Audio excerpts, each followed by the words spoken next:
अहम योगदान दिया, बल्कि दिन रात एक करके पार्टी को एक सूत्र में पिरोया और क्षेत्रीय नेताओं को इस तरह से ग्राउंड ड्यूटी सौंपी कि विपक्ष को कोई मौका तक नहीं मिल सका। केंद्रीय गृह मंत्री अमित शाह ने 5 राज्यों के उस चुनावी रण में न सिर्फ हर राज्य के क्षेत्रीय नेताओं से सीधी ट्यूनिंग रखी, बल्कि हर मुद्दे को लेकर बारीकी से विश्लेषण और पार्टी की नीति को साफ साफ चुनावी फाइट में लागू करने का काम किया। शायद इसी का नतीजा है कि नतीजों में हर तरफ कमल खिलता दिख रहा है।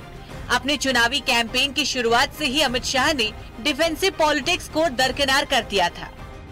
मध्य प्रदेश में पार्टी की सरकार थी तो इस गढ़ को बचाना एक अहम लक्ष्य था। ऐसे में अमित शाह ने न सिर्फ तमाम दिग्गजों को पार्टी लाइन के मुताबिक विपक्ष पर तीखे वार करने की नीति पर काम करने को कहा, बल्कि खुद ग्राउंड जीरो पर उतरकर एक एक क्षेत्र, एक एक संभाग और एक एक मुद्दे को प्राथमिकता दी और नतीजा सबके सामने है। बीजेपी की आंधी में कांग्रेस की जीत वाले दावे दूर दूर तक नहीं दिख रहे। मोदी जी का नेतृत्व सर्वांगीण विकास और विकास की गारंटी है। तो महिलाओं की सुरक्षा है, बच्चों को रोजगार है, बुजुर्गों का सम्मान है और जो परेशानी है गरीबी हटाओ का नारा देकर कांग्रेस शासन करती रही कि आज गरीबी नहीं हटा पाई। आज गरीबों को 13 करोड़ लोगों को गरीबी रेखा से ऊपर उठाने का काम किया है। देखिए, जनता का आशीर्वाद भारतीय जनता पार्टी के साथ है, ये स्पष्ट हो गया है। और भारतीय राजनीति में हिमालय की चोटी अगर कोई है तो वो श्री नरेंद्र मोदी जी हैं। और ये कहना गलत नहीं होगा, एक तरफ हिमालय की चोटी और दूसरी तरफ कांग्रेस की नियत है खोटी, इसीलिए उन्हें नकारा जा रहा है। नरेंद्र मोदी जी ने इन 10 सालों में जो परिक्रमा की पॉलिटिक्स को उसको पछाड़ करके परिश्रम को परिणाम में परिवर्तित करने वाले माहौल को खड़ा किया है। और इसमें जनता उन्हीं के साथ है जिन्हों की परिक्रमा की पॉलिटिक्स से दूर परिश्रम और परिणाम को प्राथमिकता देते रहे। अमित शाह ने न सिर्फ मध्य प्रदेश में बल्कि राजस्थान और छत्तीसगढ़ में पार्टी को जीत दिलाने की खातिर दिन रात एक एक क्षेत्र का विश्लेषण कर ग्राउंड जीरो पर स्थिति की सच्चाई को प्राथमिकता दी। जहां कमजोरी दिखी वहां करेक्शन किए। बूथ जीतो, सीट जीतो के सूत्र के साथ एक एक कार्यकर्ता को आखिरी वोटर तक पहुंचने का लक्ष्य दिया और हर मुद्दे पर अमित शाह ने मुखर होकर विरोधियों पर तीखे वार किए। भारतीय जनता पार्टी की सरकार जिसने 18 साल में किसान, दलित, पिछड़ा, आदिवासी, महिला, युवा हरेक के कल्याण के लिए काम किया है। मुझे बताओ माताओं, भाइयों, बहनों, 18 साल हो गए, सबको याद नहीं होगा। 18 साल पहले बंटा धार की सरकार थी, तब हर गांव में बिजली आती थी क्या? रोडों की स्थिति ऐसी थी क्या? सिंचाई की व्यवस्था हुई थी क्या? एक कांग्रेस पार्टी ने जब जब शासन मिला अपने घर भरने का काम किया और भारतीय जनता पार्टी ने विकास करने का काम। इस सब के बीच जो सबसे अहम फैक्टर रहा वो था राजनीति के चाणक्य माने जाने वाले अमित शाह का पॉलिटिकल मैनेजमेंट। उम्मीदवारों से लेकर मुद्दों तक, स्थानीय समीकरण से लेकर कमजोर कड़ियों तक, एक एक पहलू को वक्त रहते न सिर्फ पहचाना गया बल्कि बूस्टर डोज देने में भी देर नहीं की गई। अमित शाह ने हर अहम सीट पर खुद मोर्चा संभाला, भले ही मध्य प्रदेश की चुनावी चुनौती हो या फिर राजस्थान का रण या छत्तीसगढ़ की चुनावी लड़ाई। अमित शाह ने अपने प्रबंधन के जरिए सब कुछ साधा और आखिरकार जीत की दहलीज पर कमल की दस्तक हुई। अरे भूपेश बघेल सरकार ना उनको आदिवासियों के कल्याण की पड़ी है, ना पिछड़ा वर्ग के कल्याण की पड़ी है, ना गरीब के कल्याण की पड़ी है। इन्होंने हजारों करोड़ के घोटाले करने का काम ये भूपेश बघेल सरकार ने किया। हर राज्य में संभाला मोर्चा, खुद ग्राउंड जीरो पर उतरे, एक एक सीट से फीडबैक, एक एक बूथ का विश्लेषण, स्थानीय मुद्दों पर फोकस, कार्यकर्ताओं तक सीधी पहुंच, आखिरी बूथ तक मजबूती दी। आदरणीय प्रधानमंत्री जी ने जिस प्रकार से पूरे चुनाव में उन्होंने परिश्रम किया है और लोगों की जो एक बॉन्डिंग उनके साथ है वो केवल अब एक व्यक्ति के रूप में नहीं बल्कि एक विचार जनमानस में उनके प्रति बन गया है। और हमारे लाखों कार्यकर्ताओं ने अथक परिश्रम किया है, मेहनत किया है। मैं सभी राज्यों में जहां पर भारतीय जनता पार्टी की सरकार बन रही है उन सबको मैं बधाई देता हूं। सामान्य विजय नहीं है, मध्य प्रदेश में ऐतिहासिक बढ़त हुई है भाजपा की। राजस्थान में अनुमानित जो था, लोगों को लगने लग गया था, आपके पत्रकार बंधु जिस प्रकार से बात कर रहे थे वो सब ट्रेंड्स को पीछे छोड़ दिया और एब्सोल्यूट मेजॉरिटी के साथ बीजेपी जीती है। छत्तीसगढ़ में आप सबने हमें राइट ऑफ कर दिया था, लेकिन जिस प्रकार की शानदार विजय भाजपा की हुई है और जो प्रधानमंत्री नरेंद्र मोदी जी के अलग अलग सभाओं में स्पष्ट देखने को मिलता था। तेलंगाना में भी आप देखिए जिस प्रकार से बढ़त भाजपा की हुई है, पिछली बार तो हम एक सीट पे थे। नरेंद्र मोदी की गारंटी है विकास की। मोदी की गारंटी पर जनता ने जो भरोसा दिखाया है, भारतीय जनता पार्टी के कार्यकर्ता होने के नाते हम जनता के प्रति कृतज्ञता का भाव रखते हैं।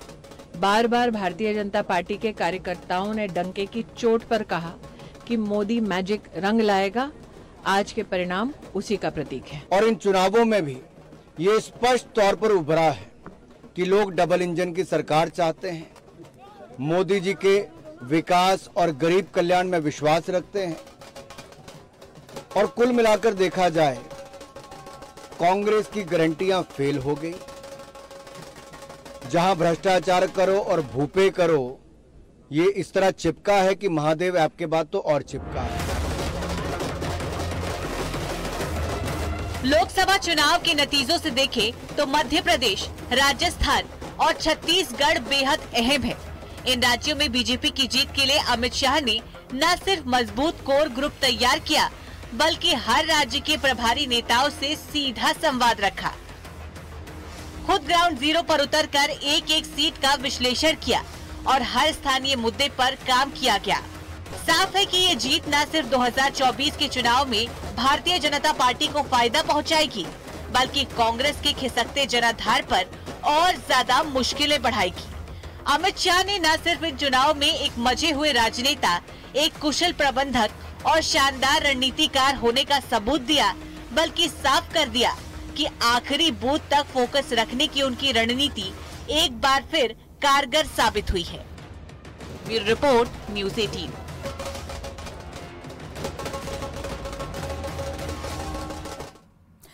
पांच राज्यों के विधानसभा चुनावों के इस रण में बीजेपी अध्यक्ष जेपी नड्डा ने न सिर्फ चुनावी प्रबंधन के लिए कोर ग्रुप के नेताओं को एक सूत्र में पिरोया, हर राज्य की अहम सीटों और कमजोर कड़ियों पर फोकस करके आखिरी बूथ तक मजबूत करने की नीति को धरातल पर उतारा और फिर खुद ग्राउंड जीरो पर उतरकर विपक्ष पर तीखे वार किए। नतीजे सबके सामने है। विशाल जीत और जन जन का भरोसा बीजेपी के साथ दिखा है।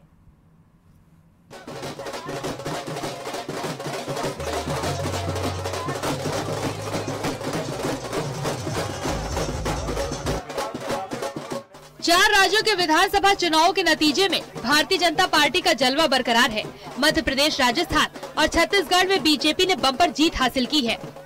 लोकसभा चुनाव से ठीक पहले इस अहम चुनावी रण को जीतना न सिर्फ बीजेपी के लिए अहम था, बल्कि पार्टी अध्यक्ष के तौर पर जेपी नड्डा के सामने भी ये चुनाव एक बड़ी चुनौती की तरह थे। जेपी नड्डा ने इस चुनावी चुनौती को न सिर्फ बेहद सधे अंदाज में संभाला, बल्कि अपनी नीतियों और मोदी सरकार के कामकाज और जनहित योजनाओं की बदौलत जनता के बीच पार्टी को और मजबूत किया। नतीजा सबके सामने है, पार्टी की विशाल जीत के रूप में।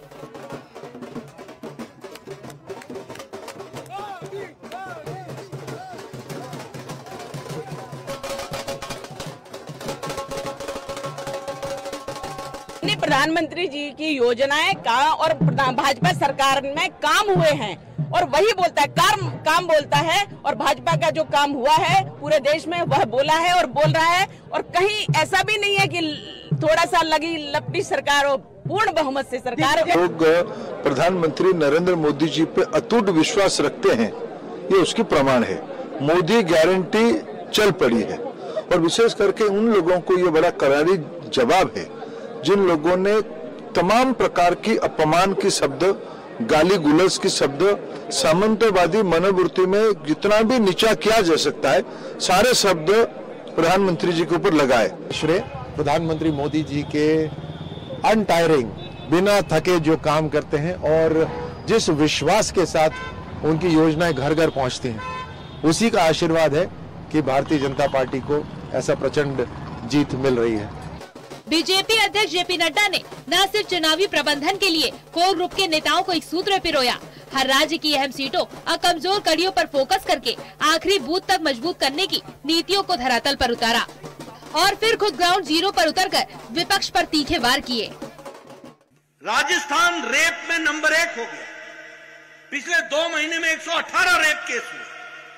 अभी 4 दिन पहले दौसा में एक सब इंस्पेक्टर ने 4 साल की बच्ची के साथ बलात्कार किया। बोलो, ये रक्षक भक्षक बन गए, ये गहलोत की सरकार है। क्या चूरू भूल गए आप? क्या भीलवाड़ा भूल गए? क्या अलवर भूल गए? क्या बाड़मेर भूल गए? कौन कौन सी घटनाएं सुनाएं? महिलाओं का उत्पीड़न में राजस्थान नंबर 1 पर है। आप श्रवण चौधरी को चुनाव जिता के भेजना, राजस्थान महिला सम्मान में नंबर 1 पर हो जाएगा, ये भी हम आपको विश्वास दिलाते हैं। जेपी नड्डा ने पार्टी की बूथ मजबूत, सीट मजबूत की नीति को न सिर्फ धरातल पर उतारने के लिए क्षेत्रीय पार्टी नेताओं के साथ समन्वय बनाकर ग्राउंड जीरो पर काम किया, बल्कि हर प्रभारी से सीधा संवाद रखा ताकि किसी भी समस्या का समाधान वक्त रहते प्रभावी तरीके से किया जा सके। जनता तक पार्टी की उपलब्धि पहुंचाई, क्षेत्रीय प्रभारियों से सीधा संवाद, हर सीट पर ग्राउंड जीरो रिपोर्ट ली, आखिरी बूथ की मजबूती तक काम, चुनावी राज्यों में ताबड़तोड़ दौरे, प्रचार में आखिरी छोर तक दमखम। पार्टी 60% पर निपट गई।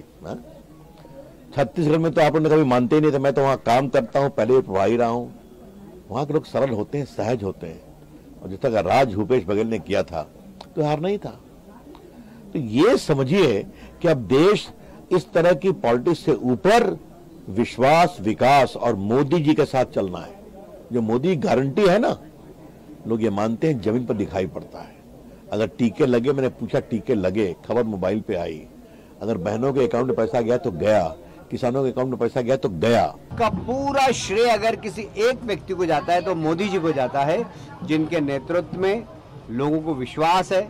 और मध्य प्रदेश, राजस्थान, छत्तीसगढ़ में जो बड़ी जीत हमको मिली है, उसका श्रेय मोदी जी का नेतृत्व, अमित शाह जी की रणनीति, नड्डा जी की संगठन क्षमता, इन तीनों को ही मैं देना चाहूंगा और तीनों को बधाई भी देता हूं। 4 राज्यों की चुनावी जीत में जेपी नड्डा की लीडरशिप और पीएम मोदी की नीतियों और अमित शाह के प्रबंधन ने साफ तौर पर संभव कर दिखाया। मोदी सरकार ने जिस तरीके से जनहित योजनाओं और अपनी उपलब्धियों को जनता तक पहुंचाया, वो विपक्ष को चारों खाने चित्त करने के लिए काफी साबित हुआ। Bureau report, news 18।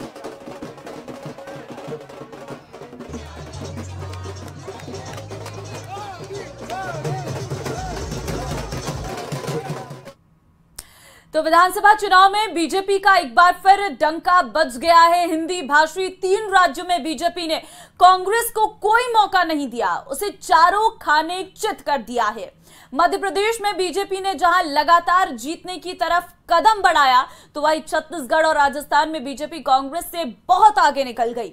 अब अगले साल लोकसभा चुनाव भी हैं, जिससे बीजेपी फ्रंट फुट पर आ गई है।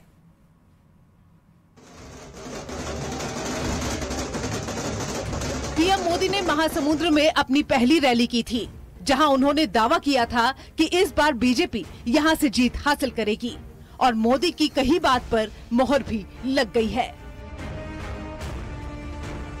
पीएम ने रैली में कहा था कि वो बीजेपी सरकार के शपथ ग्रहण के लिए निमंत्रण देने आई है। पीएम मोदी छत्तीसगढ़ में जहां जहां भी रैली करने गए, वो हर रैली में लोगों के सामने यही कहते रहे कि वो पहले ही समझ गए थे कि राज्य में बीजेपी की बम्पर जीत होने वाली है। राजस्थान विधानसभा चुनाव में भी बीजेपी ने मोदी के चेहरे पर चुनाव लड़ा, और यहाँ भी उसे जनता ने भर भर के वोट दिए, जिससे एक बार फिर राजस्थान में सत्ता परिवर्तन हो रहा है। बीजेपी ने यहां अपनी पूरी ताकत को झोंक दिया था। विधानसभा चुनाव में बीजेपी उम्मीदवारों को जीत दिलाने की मुहिम में जुटे पीएम मोदी ने आक्रामक प्रचार किया, जिससे गहलोत का करिश्मा दोबारा नहीं चल पाया।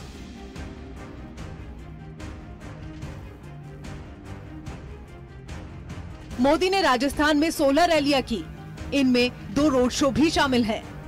200 सीटों वाली विधानसभा में मोदी ने 104 सीटों को कवर किया। पीएम मोदी 8 दिन राजस्थान में ही रहे और जनता की नब्ज टटोलते हुए उन्होंने कांग्रेस पर जोर शोर से हमला किया।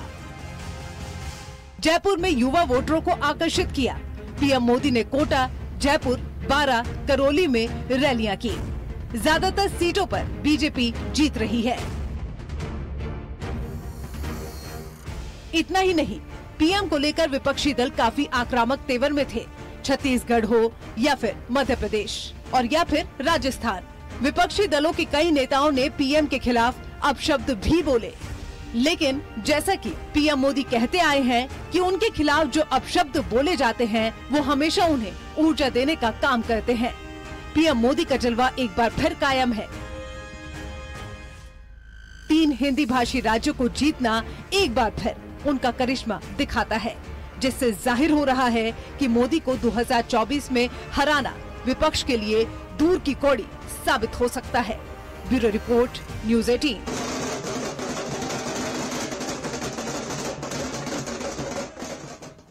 तो 2023 में आए ये नतीजे कहीं न कहीं 2024 के लिए भारतीय जनता पार्टी को काफी उत्साहित करते हुए नजर आ रही हैं। फिलहाल इस बुलेटिन में बस इतना ही। बाकी अन्य खबरों के लिए आप बने रहिए हमारे साथ। नमस्कार।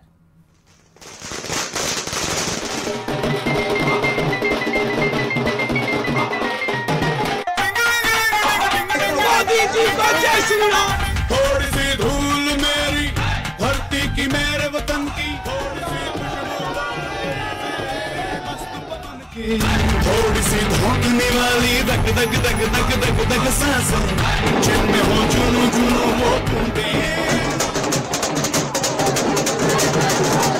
इस बार 3 दीपावली मनानी है, 3।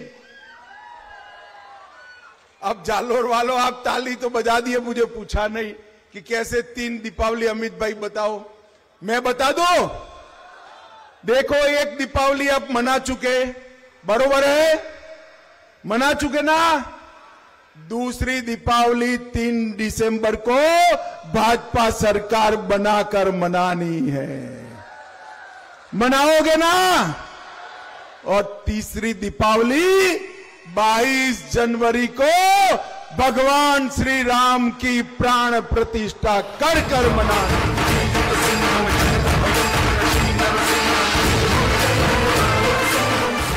जहां कांग्रेस है वहां लूट है, जहां कांग्रेस है वहां घपला है, जहां कांग्रेस है वहां घोटाला है, ये याद रखना। और जहां भारतीय जनता पार्टी है, जहां कमल है, जहां मोदी जी है, वहां विकास है, वहां तेज गति से आगे चलने का रास्ता। जय श्री राम, जय श्री राम, जय श्री राम, जय श्री राम, जय श्री राम।